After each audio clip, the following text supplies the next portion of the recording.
guys, may mga nagtatanong po sa atin kung paano ko daw ginawa ito. Napakadali lang po niyan guys. Panoorin nyo po at ituturo ko na po sa inyo.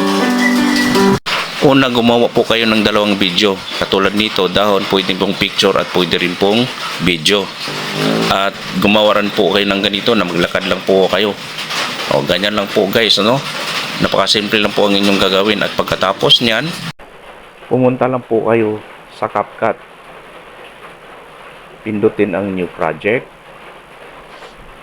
at hanapin ang video guys na yung ginawa natin, yung dahon, at pindutin ang add one at yan na po siya guys.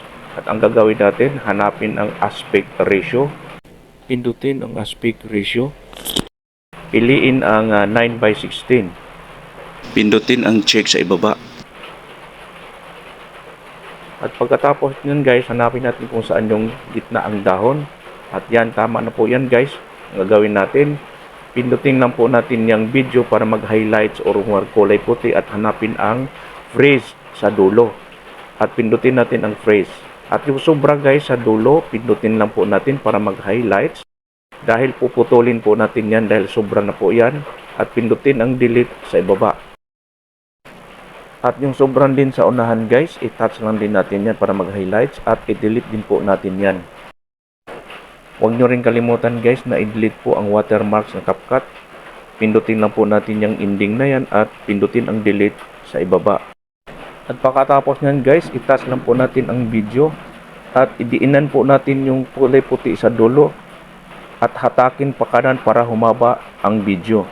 At pagkatapos guys, pindutin lang yung plus dahil idadagdag po natin yung video natin na yung naglalakad po tayo. Hanapin lang po natin guys, nasaan na ba yun? So ito po siya guys. At pindutin po natin yung add. So ayan na po ang video natin guys. Ang gagawin natin dyan, mag-split po tayo dahil mahaba po ang video na yan guys.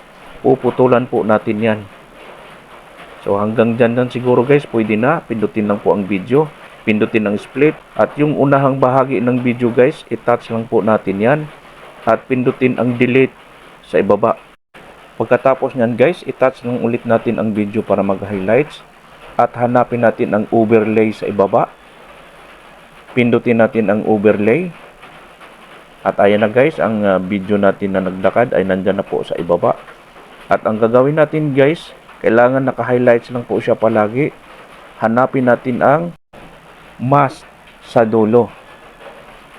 At kapag nakita na po natin ang mask guys, ayan sa dulo, pindutin lang po natin yan at piliin ang circle. So ayan na po guys, no?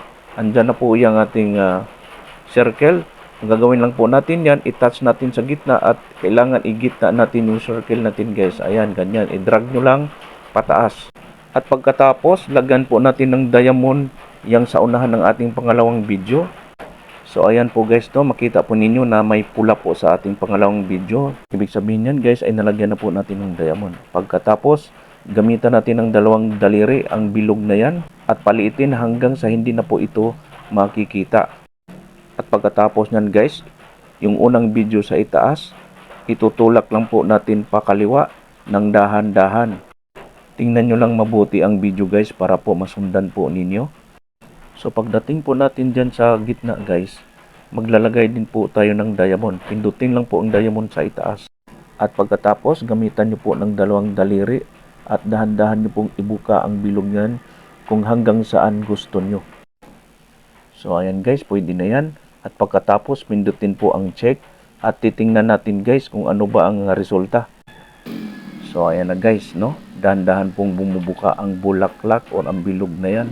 So ang bilog niyan guys ay medyo hindi maganda dahil halata po ang kanyang gilid-gilid. So ang gagawin natin, pindutin po natin yung adjust. Pindutin po natin yung feather at ilagay natin sa 5. So ayan po guys, no? At ganun din po guys sa kabilang diamond, yung nasa gitna. I-adjust lang po natin yan guys. At lagyan din po natin ng feather hanggang 5. At pindutin po natin ang check. At pagkatapos nyan guys, yung mga sobra natin sa video ay puputulin natin. I-touch lang po natin ang video sa itaas. Pindutin ang split at pindutin ang delete sa ibaba. So kung maalala po ninyo guys, yung pangalawang diamond natin, Hanggang doon po ang ating putol dahil hanggang doon lang po ang haba ng ating video. Pindutin lang natin ang split at pagkatapos pindutin ang delete sa ibaba. At ganun din po ang video sa taas guys, putulin natin at ipantay lang po dyan sa baba. Pindutin ang split at pindutin ang delete. Ayan na po ang video natin guys. Pwede na po ninyong i-export yan at lalong pwede na po ninyong i-upload sa inyong Facebook Reels. So pindutin lang po natin ang export at pindutin ang done. At ayun na po guys, sana po nasundan po ninyo ang video. Maraming salamat. Thank you for watching. Follow for more.